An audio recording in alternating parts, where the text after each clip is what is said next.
강혜신의 오늘의 미국.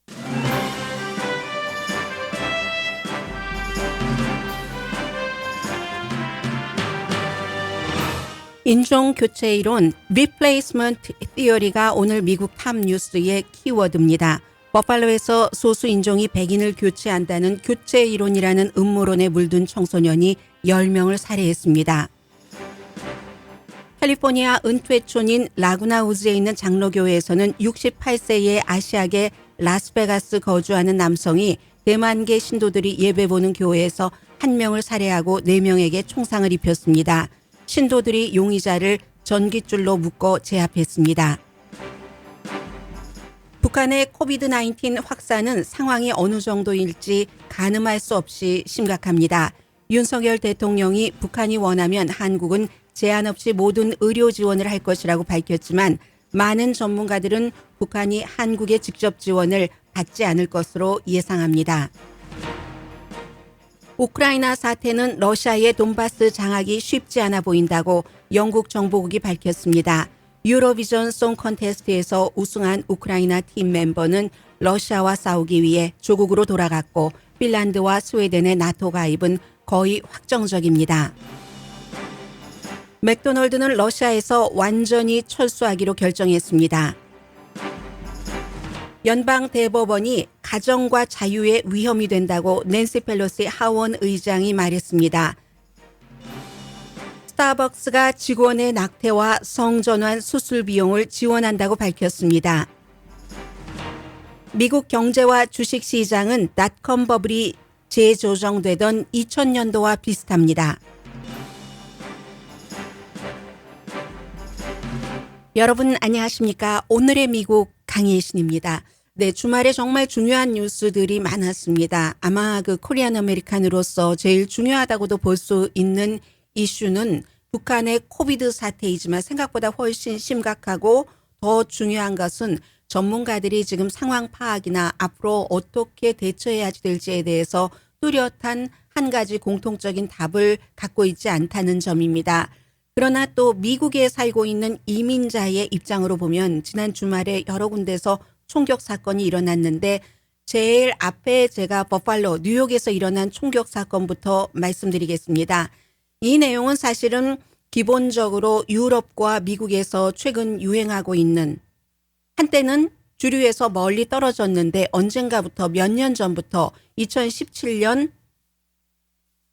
백인 우월주의자 사이에서도 좋은 사람이 있다라는 트럼프 전 대통령의 그 말 이후에 굉장히 격렬해졌습니다. 이번 버팔로에서의 총격 사건이 바로 백인들을 다른 소수 인종이 이민자들이 교체하지 못한다라는 주장, 백인 우월주의에 물들어 있는 18살 청소년이 이뤄낸 그로서는 범죄입니다. 우선 그 사건을부터 요약을 해드리자면 약 1년 전에도 이 청소년은 이상한 행위로 정신감정까지 받았습니다. 그런데 이제 하루 반 정도 정신병원에 입원한 상태에서 풀려났고 그 이후에 이제 팬데믹이 되고 나서 앞서 말씀드린 본인 자신을 이 청소년은 용의자는 백인 우월주의자라고 얘기를 합니다.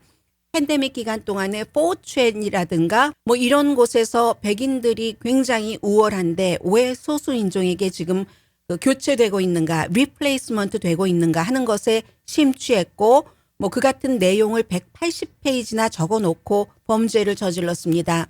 청소년도 버팔로가 속해 있는 뉴욕주에 살고 있지만 이 청소년의 어머니 아버지는 엔지니어로 교통부의 엔지니어로 일을 하고 있었고 버팔로와는 200마일이나 떨어진 곳에 아주 좀 조용하고 안전한 곳에 살고 있었습니다.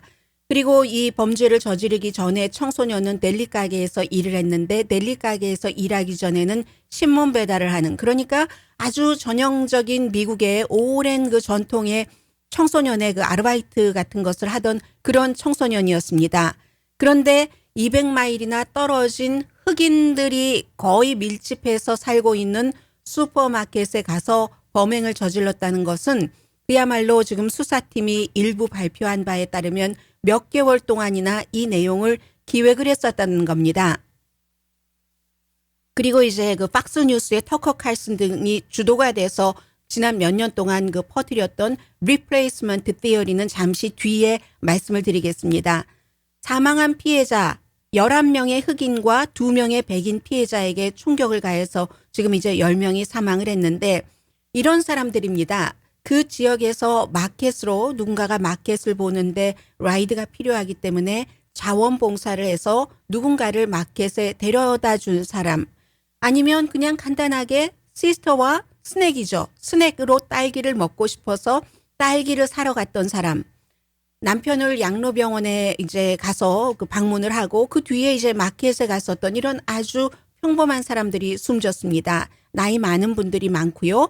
용의자는 18살의 페이튼 제드론이라고 말씀드린 것처럼 스스로 백인 우월주의자라고 얘기를 합니다. 1급 살인 혐의로 보석금 없이 지금 구금됐습니다. 1년 전에 이런 일이 있었습니다. 학교에 팬데믹이 한창이었다가 오픈하고 할 때 졸업을 몇 주일 앞두고 완전한 방호복을 입고 학교에 그 뭐 장화, 장갑 같은 것을 다 낀 채 학교로 갔고 누군가를 위협을 해서 학교에서 그랬기 때문에 정신감정을 하루 반 동안 정신병원에 입원해서 받았습니다. 그런데 기소되지 않았습니다. 그 당시가 17살 청소년이었기 때문입니다. 그 뒤에 1년 동안 이 청소년을 여러 가지 관리 감독이 됐는지 되지 않았는지는 이제 나중에 문제이고 몇 개월 동안이나 이번 사건을 준비했을 것으로 보는 것은 뉴욕주의 컨클린이라는 곳에 아주 조용한 교외지대에 청소년은 살고 있는데 주변 사람들은 굉장히 이런 일이 일어날 때마다 용의자에게 주변 사람들이 얘기하는 것과 같은 평판을 들었습니다. 수줍은 청소년이었다. 총은 뉴욕에서 합법으로 샀습니다. 지금 이제 18살이고요. 180페이지짜리 일종의 기록문을 남겼는데 나는 어떤 조직이나 어떤 그룹의 회원도 아니다. 이 공격의 유일한 가해자가 나다라고 얘기를 하면서 이 청소년이 리플레이스먼트 티어리라는 위대한 대체라고도 부르기도 하고 그냥 리플레이스먼트 그레이트 앞에 그레이트자를 붙이기도 합니다. 엄청난 대단한 교체, 백인을 교체한다는 겁니다. 소수인종이 특히 여기서는 백인 우월주의자들이 흑인과 유대계를 많이 얘기를 하고 있죠. 그게 바로 그 찰스톤에서 일어났었던 백인 우월주의자들의 아주 그 행진했었던 막 횃불을 들고 행진할 때 당신들이 우리를 교체할 수 없어. 리플레이스먼트 할 수 없어. 흑인은 우리를 리플레이스먼트 할 수 없고 유대인도 우리를 리플레이스먼트 할 수 없어 했던 그 이론에 심취됐는데 그 이론이 몇 년 동안 강해지면서 이제는 무장 세력이 됐다고 전문가들은 판단을 합니다.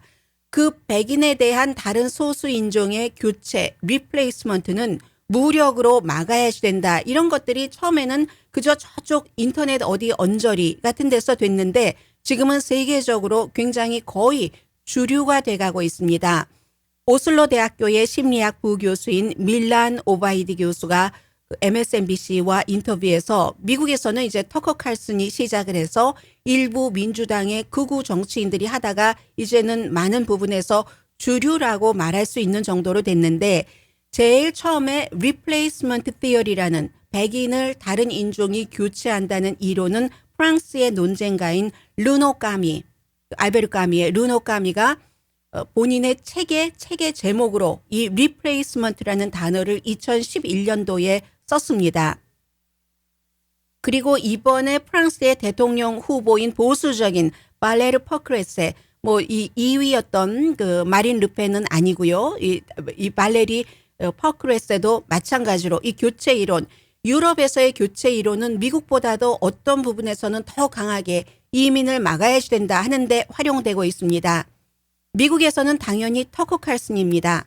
터커 칼슨은 날마다 밤마다 어떤 때는 이슈가 있으면 이민이 미국의 인구 자체를 바꾸고 그리고 정치도 재편하고 민주당의 엘리트 정치인들은 이런 것들을 자신들의 정치적인 이득을 위해서 인구 변화를 소수 인종으로 리플레이스먼트 하는 것을 조작한다라고 어떤 때는 몇 개월 동안 날이면 날마다 이 같은 주장을 합니다. 교체라는 용어를 쓰면은 좌파와 트위터에서 좌파 세력들이 완전히 히스테리컬한 반응을 보인다. 이게 터커 칼슨의 얘기입니다. 뿐만 아니라 이제 공화당의 스캇 페리 의원도 마찬가지로 지난해 청문회에서도 얘기를 했습니다. 미국의 정치적인 지형을 영구적으로 변화시키기 위해서 미국 태생의 미국인을 대체하는 여러 가지 일들이 미국에서 일어나고 있다는 겁니다. 이런 것들이 한때는 너무나 극단적이다 해서 받아들여지지 않다가 트럼프 전 대통령 이후에 백인 우월주의자들 사이에서도 좋은 사람이 있다. 백인 우월주의에 반대하는 시위대의 사람들과 똑같다라고 얘기를 하고 나서는 이 같은 주장이 미국에서 굉장히 힘을 얻기 시작합니다. AP통신과 노르의 최근 여론조사에서 미국인 3명 가운데 1명이 워낙에 박스뉴스를 많이 보고 터커 칼슨이 지금 가장 유명한 방송 퍼스널리티입니다. 그렇기 때문에 알게 모르게 거기에 젖어 3명 가운데 1명이 미국 태생이 미국에서 정치적으로, 경제적으로, 문화적으로 영향력을 상실하고 있을 뿐만 아니라 어떤 때는 차별 대우를 받고 있다. 이런 극도의 주장들을 합니다. 이게 하버드 대학교에서 이 백인 굉장히 그 백인 쪽에 가까운 사람들이 이 어퍼머티브 액션 같은 것을 없애야 된다고 주장하는 그것도 이것과 약간의 그 맥락이 다 있는 겁니다. 그래서 지금 버팔로에서 토요일에 총격 사건을 일으킨 이 청년의 롤 모델이 누구였는가? 미국이 아니라 해외에 굉장히 유명한 사건이 2가지가 있었잖아요. 뉴질랜드 그것도 크라이스트 처치에서 이름 자체가 크라이스트 처치라는 곳에서 일어난 그런 그 살해 사건, 또 하나는 노르웨이에서의 또 다른 그 사건을 모델로 해서 이번에 180페이지 흑인 지역에서 흑인이 많이 숨져라 하고 총격을 가한 이 청년이 본인이 남긴 문서에 그러한 것에 롤 모델을 했다는 것을 많이 얘기하고 있고, 특히 뉴질랜드 같은 경우는 이 청년이 용의자가 쓴 180페이지 분량의 28페이지가 그 뉴질랜드 그 크라이스트 처치에서 총격 사건을 일으킨 범인이 했었던 말을 그대로 인용을 했습니다. 그런데 뉴질랜드와 미국은 다릅니다. 뉴질랜드 총리는 그 일 이후에 강력한 총기 규제를 했고 미국은 그것을 하지 않았습니다. 그렇기 때문에 리플레이스먼트 티어리라는 것과 아주 자유로운 총기를 가질 수 있는 이런 것들이 미국에서 주말에 버팔로 총격 사건으로 일어났다고 전문가들은 현재는 보고 있습니다. 미국의 네오나치, 서구 문명을 보존을 하려면 폭력이 필요하다라고 주장을 하는 그런 것들 때문에 그런 거죠. 그래서 이 버팔로 총격 사건의 용의자인 이 페이튼 제드롬, 처음에 어떻게 일을 시작했는가 하면은 메시징 플랫폼인 그 디스코드에서 본인이 어떻게 일을 해야지 된다. 백인 우월주의자로서 리플레이스먼트를 막기 위해서 하는 리스트를 작성을 했습니다. 그리고 토론 플랫폼인 레딧에서 총 기타 장비에 대한 토론에 집중했습니다. 구글 드라이브를 통해서 본인이 문서 같은 것을 전부 업로드해서 다른 사람들이 본인의 의견 같은 것을 볼 수 있도록 기록을 다 오픈했습니다. 여러분과 제가 쓰고 있는 구글 그 드라이브입니다. 저도 구글 드라이브를 통해서 문서를 작성을 해서 여러분들께 방송을 전해드리고 있습니다. 그리고 사건 당일에는 헬멧을 쓰고 그 헬멧에 유튜브를 하시는 분들이 많이 쓰고 계시는 고프로 카메라, 아주 작은 몇백 달러만 주면 살 수 있는 고프로 카메라를 헬멧에 끼고 라이브 스트리밍을 했습니다. 트위치에. 그 당시 라이브 스트리밍을 할 때 유명한 청소년이 아니었기 때문에 22명만이 받고 몇 분 뒤에 이 관리자 측에서 그것을 내렸습니다. 2분 만에 삭제했지만 이미 많은 곳에 이것이 퍼졌습니다. 그래서 전문가들이 오늘 아침 계속 얘기하고 있는 게 2017년 그 샤롯츠빌에서 열린 그 모임에서 그 Great Replace, 위대한 교체에 대한 그 두려움, 여기서 당신들이 흑인들이 유대인이 우리 백인을 대체하지 못할 겁니다. 라는 그 발언과 트럼프 대통령의 그 발언을 한 사람 가운데서 훌륭한 사람들, 매우 훌륭한 사람들이 많다 하는 이런 것들이 오늘날 이 일이 시작이지만 어디까지 갈지 알 수 없는 겁니다. 이 용의자는 2020년 5월 팬데믹 기간 동안에 너무 지루해서 학교도 안 가고 하니까 4chan을 검색을 많이 했더니 이 4chan이라든가 8chan이라든가 이런 데는 아주 폭력적인 것들, 그리고 누군지 내가 누구다 하는 아주 자세한 그 프로파일 같은 것도 없기 때문에 많은 그런 문제들이 익명이고 인종차별적인 아주 그 짧은 여러 가지들, 뭐 아주 증오적인 농담 같은 것들이 많이 올라와 있죠. 무척 자극적이죠. 자극적이기 때문에 4chan 같은 것이 이렇게 널리 확산이 되는 겁니다.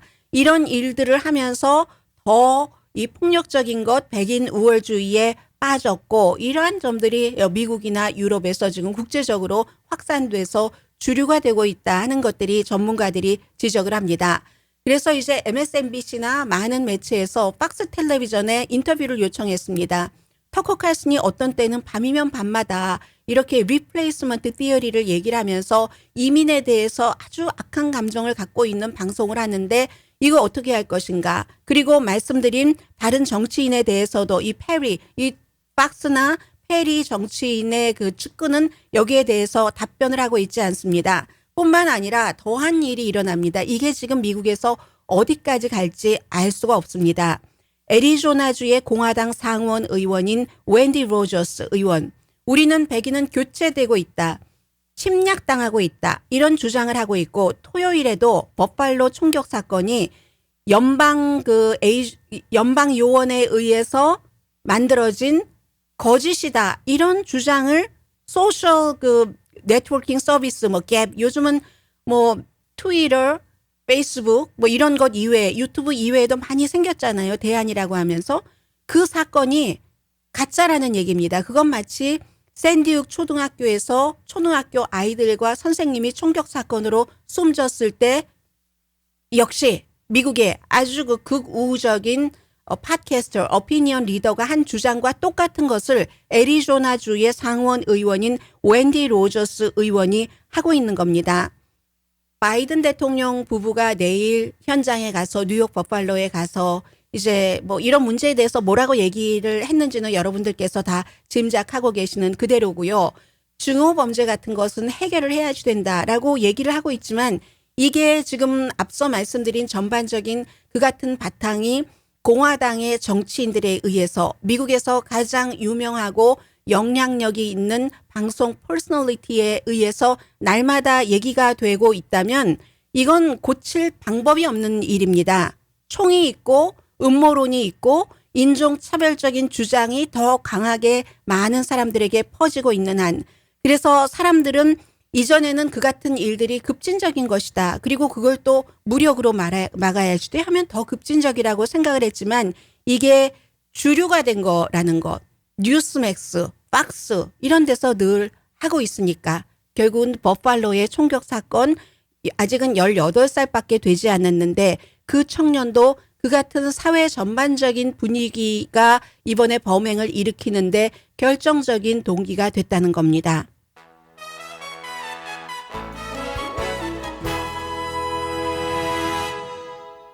캘리포니아주의 총격 사건에 대해서는 광고 들으시는 1, 2분 동안에도 레이티스트가 있으면 점검을 해서 전해드리겠습니다. 그리고 북한 이슈 정말 중요합니다.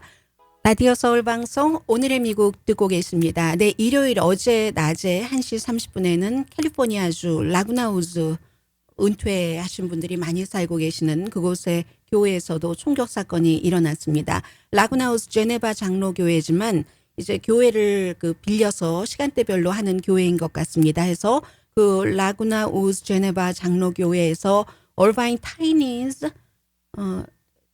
타이와니즈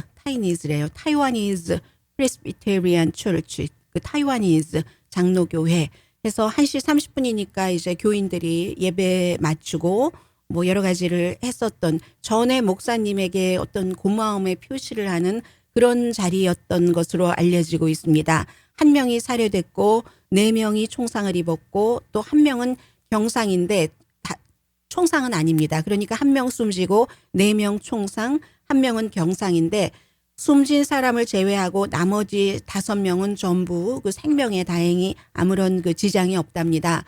은퇴하신 분들이 많이 살고 계시는 곳이고 한국 분들도 관심도 많고 살고 계시는 분들도 많고 하는 지역이기 때문에 역시 총에 맞은 피해자들도 나이가 많습니다. 제일 젊으신 분이 66세, 나이가 많으신 분이 92세 사이라고 하고 그 사건 당시에 한 40명 정도가 있었고 총이 이 용의자가 라스베가스에서 온 68세의 데이빗 웬웨이 추라는 용의자입니다. 그 전에 이 지역에서 살았는지 왜 이 교회와 교인이 목표가 됐는지 이 같은 자세한 내용에 대해서는 발표되지 않고 있고요. 사실은 저희 스튜디오가 지금 위층으로 올라온 지 이틀밖에 되지 않았기 때문에 텔레비전이 나오지 않아서 지금 현재라도 아마 경찰이 어떤 그 기자회견을 할지도 모르겠습니다. 제가 지금 근데 그 부분에 대해서는 전혀 알 수가 없습니다. 그래서 일단 그 사건이 일어났을 때 목사가 재치 있게라는 말은 너무 가볍네요. 용의자에게 의자를 집어 던졌답니다. 용의자의 머리를 향해서. 그러니까 다른 신도들이 시간을 갖게 됐죠. 여유를 해서 전깃줄로 결국은 이 용의자를 제압하고 전깃줄로 발, 몸을 다 묶어서 더 많은 희생은 피할 수가 있었습니다. 용의자가 권총을 2자루를 가지고 있었고, 그리고 $100만 보석금 책정돼서 지금 오렌지 카운티 구금이 돼 있는 상태입니다. 라구나 우즈 하면은 인구가 한 18,000명밖에 되지 않고 레저 월드라고 알려져 있잖아요. 라구나 우즈에 살고 계시는 분들은 80% 이상 나이가 65세 이상 되시는 분들입니다. 한국 분들도 많이 살고 계시고요. 라구나 우즈 빌리지라고 알려졌는데 그래서 이제 그쪽에 인구는 많지 않지만 여러 은퇴하신 분들을 함께 그 커뮤니티에서 하기 때문에 카톨릭, 루터교, 감리교 이런 교회, 유대교 교회 등이 다 있고 한 교회에서 서로 빌려서 쓰기도 하고 합니다. 캘리포니아주에서도 올 들어서 총격 사건이 18번째 발생됐습니다. 그래서 하루 전에 버팔로, 뉴욕에서 있었던 백인 우월주의자 18살 용의자의 총격 사건. 캘리포니아주의 이 총격 사건이 아마 그 총격 사건이 없었더라면 훨씬 부각됐을 가능성이 있습니다. 그리고 지금까지 이제 총격 사건이 일어나면 대체적으로 백인 우월주의자들이 흑인 교회에 들어가서 범행을 저지른다던가 캐롤라이나주에서 있었던 그런 일이요. 그래서 그 일 이후에 캐롤라이나주의 주지사는 남부 연합기 같은 것을 정부 청사에서 내리고 했었던 일이 있잖아요. 캘리포니아주는 캐롤라이나주처럼 그렇게 총기에 대해서 보수적인 주가 아니기 때문에 그래서 여러 가지 총기 단속을 합니다마는 그래도 미국은 50개의 주가 뭉쳐진 그런 주입니다. 이게 쉽지가 않은 겁니다. 단속이 총이 있는 한. 그리고 이제 나이가 많은 사람들이 집중적으로 있는 그런 교회에서 더군다나 에이시안계가 있는 교회에서 일어난 이런 총격 사건도 제가 듣기로는 처음 듣는 일이고 캘리포니아주에서 하기 때문에 이제 뉴스가 나오고 있겠죠. 아마 내일도 모레도 계속 후속 뉴스는 나올 것으로 보이고 휴스턴 텍사스에서도 이제 말하자면 벼룩시장에서도 역시 총격 사건이 일어났었던 그런 한 주일입니다. 그리고 이제 이 같은 일이 있는 동안에 북한의 코비드-19이 굉장히 심각합니다. 금요일에 제가 다른 뉴스를 다 제치고 여러분들께 맨 앞에 북한의 코비드-19을 보도를 해드렸습니다.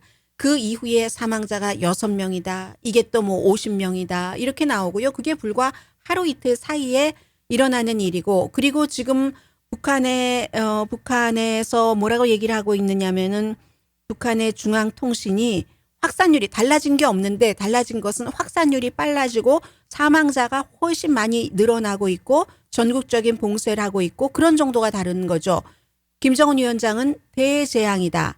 조선중앙통신도 이 악성 전염병의 확산은 건국 이래 우리나라에 닥친 가장 큰 재앙이다. 가장 큰 혼란이다라고 얘기를 하는데 김정은 위원장은 계속해서 하는 얘기가 본인에 대해서 지도력에 시험받을 수 있는 거잖아요. 결국은 가장 중요한 거 맨 위에는 얼마나 많은 사람이 다치지 않고 이 문제가 북한에서 끝날 수 있는 것인가. 두 번째는 김정은 위원장의 이 문제에 대한 힘이 약화되는가.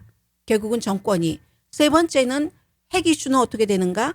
지금 그렇잖아도 이번 주가 이번 주 한국 날짜로 토요일이니까 미국 날짜로 일요일에 윤석열 대통령과 바이든 대통령이 회담을 하게 되는데 그 이전에 오늘부터 그 사이에 북한이 핵실험을 할 것으로 거의 예고가 된 것이나 마찬가지였는데 지금 상태에서는 아마 힘들어 보입니다. 그러니까 넘버 원, 주민이 얼마나 피해를 줄일 수 있는가, 주민의 피해를. 넘버 투, 김정은 위원장의 권력이 약해질 가능성이 있는가. 넘버 쓰리, 핵 문제는 어떻게 되는가 하는 초점에서 봐야지 되는데 김정은 위원장은 두 번째 자신이 그동안 모든 것을 막고 국제사회의 이 백신이라든가 여러 가지 의료 지원을 거부한 정책이 잘못됐다는 것을 보여주지 않게 하기 위해서 지금 그 의료진들이 의약품 배달 같은 것이 너무 늦었다 하면서 비판을 하고 군대를 동원했습니다. 그런데 의약품이나 있겠습니까? 해열제나 있겠습니까?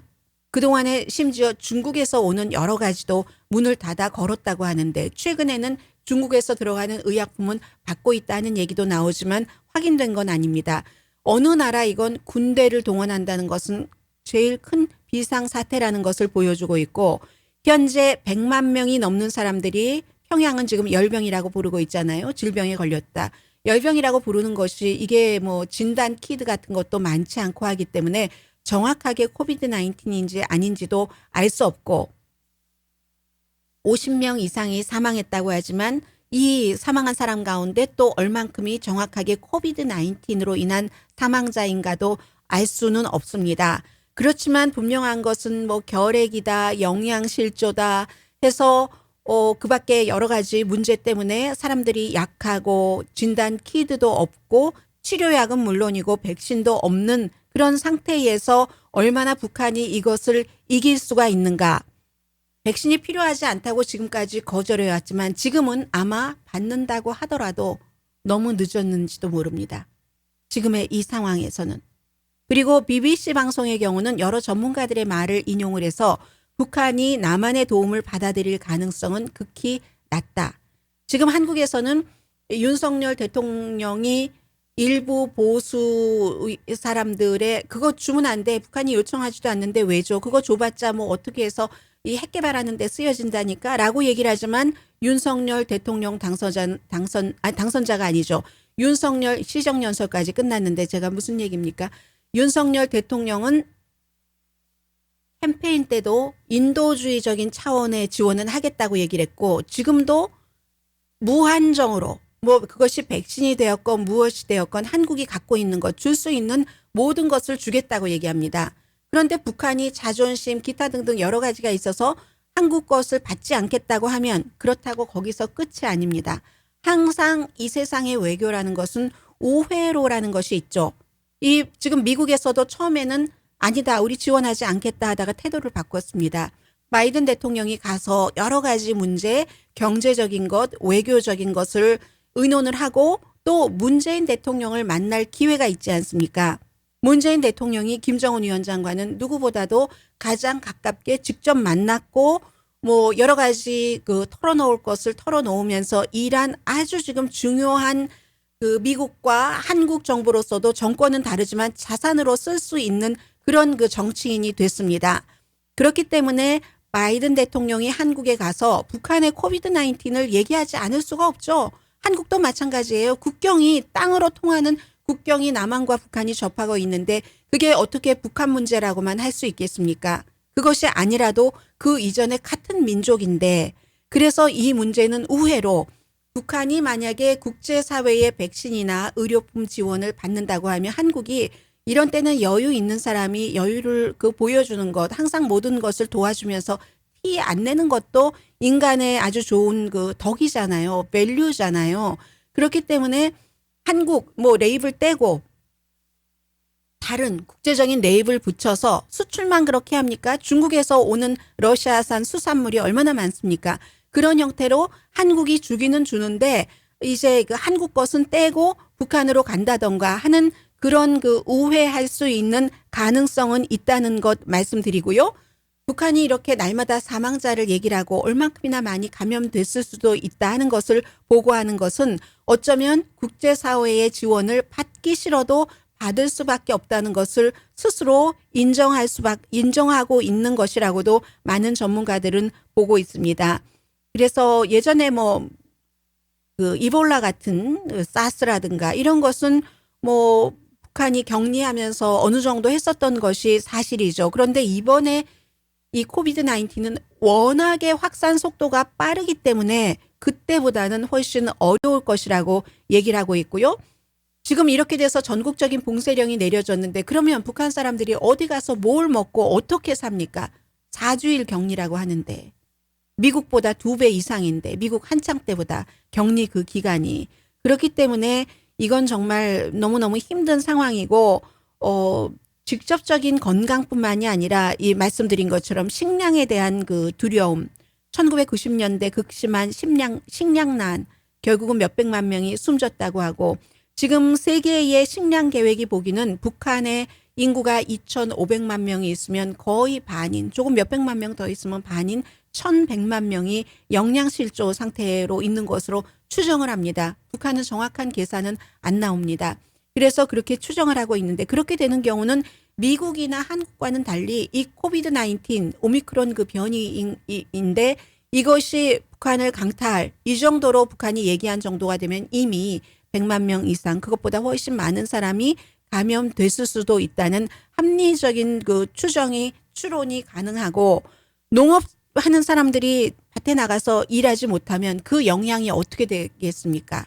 그래서 지금부터 이번 주 바이든 대통령이 문재인 대통령과 만나고 정상회담을 하는 그때까지 북한의 코비드 19 상황도 세계적인 이슈가 될 가능성이 굉장히 높습니다. 잠시 뒤에 또 경제 관련 미국의 그런 뉴스 보겠습니다.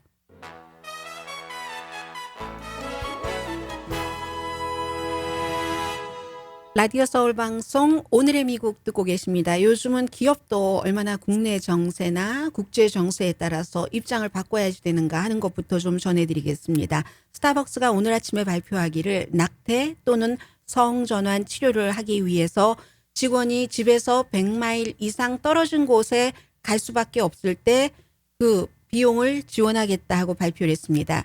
이건 이제 공화당주에서 그 낙태 금지나 성전환 이런 여러 가지에 대해서 하지 못하도록 법을 만드니까 우리 직원이 집에서 100마일 떨어진 곳에 그러한 그 내가 시술을 받고 싶은데 병원이 있다면 지원을 하겠다는 얘기입니다. 이게 이제 큰 그림이고요.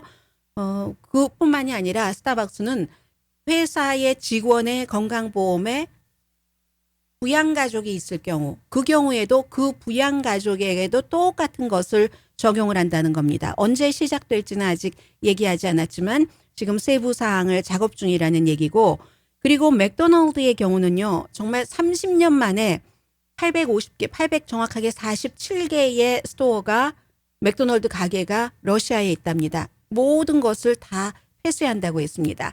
그런데 이제 다른 회사와는 달리 맥도날드는 직영이 러시아에서 직영을 했었기 때문에 켄터키 프라이드 치킨이라든가 피자헛, 버거킹과는 조금 다른 상태여서 이게 지금 러시아와 미국의 이 전쟁 그로 인한 그 긴장 사태 때문에 3월 달에 처음으로 폐쇄를 했다가 이제는 완전히 다 우리는 러시아에서 앞으로는 일하지 않겠다라고 했습니다.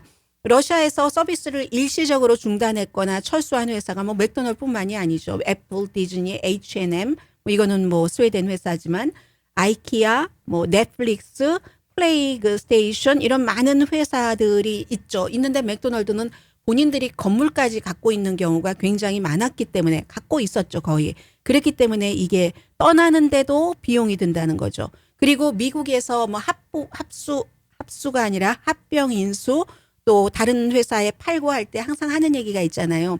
직원들은 지장 없습니다. 맥도날드가 팔리면 러시아에서도 그것을 그냥 다 부수고 다른 것으로 한다기보다는 이름 바꿔서 패스트푸드 레스토랑으로 운영하는 그런 케이스도 많이 있겠죠. 그런 때 그 직원들은 걱정하지 마십시오. 해고되지 않습니다. 그리고 완전히 이 인수 과정이 끝날 때까지는 우리가 그 봉급은 계속 지급하겠습니다. 이런 게 이제 스타벅스와 맥도날드라는 미국을 대표하는 회사가 하나는 국내 정치, 하나는 해외 국제 정치에 따라서 이런 많은 것을 바꾸는 것을 말씀을 드렸고요.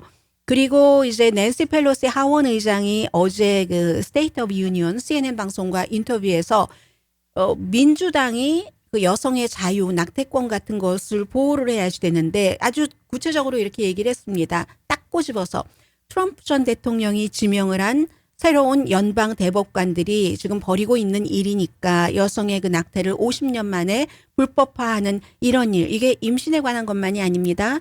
피임, 가족계획, 그리고 여성의 결정권, 그리고 나아가 경제력에 대해서 얘기를 하는 겁니다. 자유와 키친 테이블에 관한 얘기입니다. 이렇게 얘기를 했고요. 이 낙태권에 대해서는 버니 샌더스, 남자지만 상원 의원이 굉장히 앞장서가는 사람이거든요. 이 이슈가 중간선거에서 불을 붙여야지 된다. 뭐 이런 얘기를 많이 하고 있습니다. 그리고 이제 경제와 마켓을 조금 말씀드리겠습니다. 지금의 이 경제 상황을 2020년에 대입을 해서 악시오스가 오늘 보도를 했습니다. 가만히 생각해 보면요. 2020년에도 예외적으로 아주 일자리 고용 시장이 좋았습니다. 그리고 연방준비제도가 이자율을 인상하기 시작했죠. 과열된 재정 마켓은 스스로 조금 그 수정해가는 과정에 있었고 거품이 많은 곳이 직격탄을 맞았습니다. 이번에 이 비트코인을 포함한 암호화폐라든가 아니면 기술주, 당장 뭘 만들어내지 않으면서 미래에 대한 희망에 돈을 걸었던 그런 것들. 닷컴 버블이 터지기 직전에 2000년도 봄 3월 달의 일이었다고 얘기를 하고 그 교훈을 대입시켜야지 된다는 거죠. 주식시장 피크는 2000년 3월 달의 정점이었다는 것으로 보고 그리고 그 뒤에 사람들이 인터넷 회사의 호황이 끝나가고 있다는 신호를 보면서 신호가 나오고 나서 정리해고가 됐고 사람들이 그때 생각했잖아요. 저도 여러분들께 보도를 해드렸던 기억이 나는데 아니 월스트리트에서 돈을 저렇게 많이 받고 일하던 사람들도 어느 날 갑자기 그냥 박스에 짐 챙겨가지고 나오면 그게 끝이네. 레이오프 이랬던 때 그때였다는 거죠. 상장된 회사는 주가가 하락했고 주식 상장은 보류가 됐고 그렇지만 2000년 그해 경제는 잘 버텼습니다. 모든 회사가 다 닷컴 회사가 아니었기 때문에 미국 전체의 기업은 여전히 투자, 고용에 대해서 근본적으로 지금처럼 22년 뒤인 2020년처럼 낙관적이었습니다. 신규 실업수당 청구도 당시에 정말 최저를 기록을 했고 인플레이션은 반면에 최고로 올라갔습니다. 그 당시에 10년 만에 최고인 3.8%가 됐었고 그래서 연준이 인플레이션을 억제하기 위해서 5월 달에 금리를 0.5% 인상시켰습니다. 지금 연준이 하고 있는 일이죠. 기업들은 성장 계획을 축소하고 지금처럼 정리해고를 하는 그런 그 분야도 있었고 경제학자들은 결국 경기 침체의 시작을 주식 시작이 정점을 찍은 2003년도 3월 이후에 1년 뒤에 2001년 3월로 추정을 합니다. 그럼 지금부터 얼마 뒤라고 얘기를 할 수 있는 거죠. 그래서 큰 그림을 보면 지금 그때의 상황을 진지하게 받아들이면 앞으로 몇 개월 동안 경제가 어떻게 갈 것인가 이 닷컴이 버블이 있는 쪽과 버블이 없는 쪽을 이렇게 보면서 기업이 어떤 그 암호화폐 붕괴 이런 닷컴 붕괴 이런 쪽에서 영향을 받나 하는 것을 봐야 되고요. 예를 들어 라빈후드나 코인베이스가 직원을 해고하는 경우는 전체 경제에는 문제가 되지 않죠. 그렇지만 모든 회사가 비슷한 일을 하기 시작할 때 이거 경기 침체될 수 있겠네? 그런 것으로 봐야지 되고 그리고 주식시장보다도 어찌 보면 전문가들은 기업이 갖고 있는 빚 여기에 더 주의해서 볼 수도 있죠. 이자율 인상 때문에요. 그래서 투자자들이 만약에 모든 것들 갖고 있는 것을 다 내던지기 시작할 때 그때 이제 더 주목을 해야지 된다 하는 거고요. 그래서 그 당시에는 엔론이라든가 에너지 회사 아니면 타이코 인터내셔널 이런 회사들 이런 그 부패 같은 것들도 있었잖아요. 그래서 아무튼 분위기가 비슷한데 그때는 그렇게 터졌고 몇 년 뒤에 지금 어떻게 될 것인가. 지금은 이번에는 경기 침체에서 벗어날 수는 있겠죠. 연준이 이자율 다 하는 거 이런 거 잘 돼서 연착륙을 한다면 그런데 이제 시장 심리라는 것 항상 모든 것이 실제적인 것이 있고 심리라는 게 있잖아요. 심리가 주식시장에서 나빠져서 그게 메인스트리트까지 연결이 되는가 되지 않는가 이런 것들을 이제 봐야지 된다 하는 거고요. 잠시 뒤에 우크라이나 정리해 드립니다.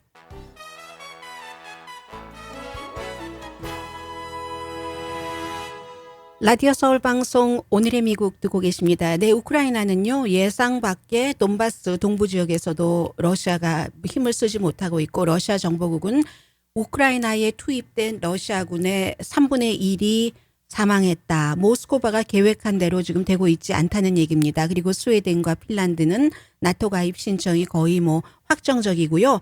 미국은 뭐 우크라이나에 보급하겠다 하는 무기 전부 그 보급을 한 상태고 이번 주에 무기 더 보낼 예정입니다.